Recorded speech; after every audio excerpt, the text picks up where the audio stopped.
सरपंच संतोष देशमुख हत्या प्रकरणी सर्वांच्या निशाण्यावरील वाल्मिक कराड शरण येण्याची शक्यता, हालचालींना वेग.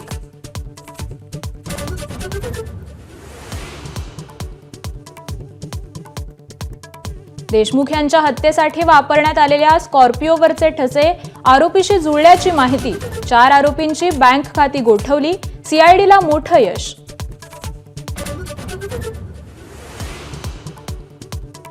राष्ट्रवादीच्या युवती प्रदेशाध्यक्ष संध्या सोनावणेंची सीआयडीकडून 9 तास चौकशी.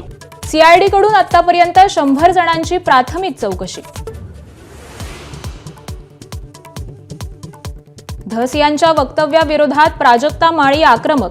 मुख्यमंत्री फडणवीसांची घेतली भेट, तर भाजप नेते आणि कलाकारांकडून प्राजक्ता माळीला पाठिंबा जाहीर.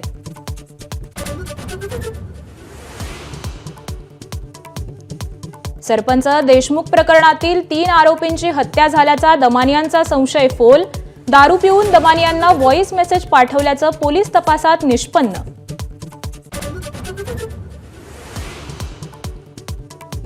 केरळ म्हणजे मिनी पाकिस्तान म्हणून प्रियंका गांधी निवडून येतात. मंत्री नितेश राणेंचं वादग्रस्त विधान. सर्व अतिरेकी प्रियंका गांधींना मतदान करत असल्याचंही वक्तव्य.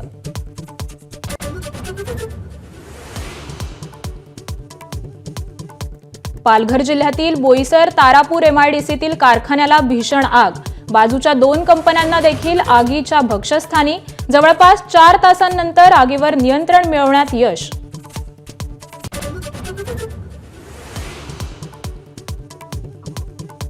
अवकाळीमुळे रब्बी पिकांना फटका. केळी, पपई, हरभरा, मका आणि द्राक्षांच्या पिकांचं मोठं नुकसान.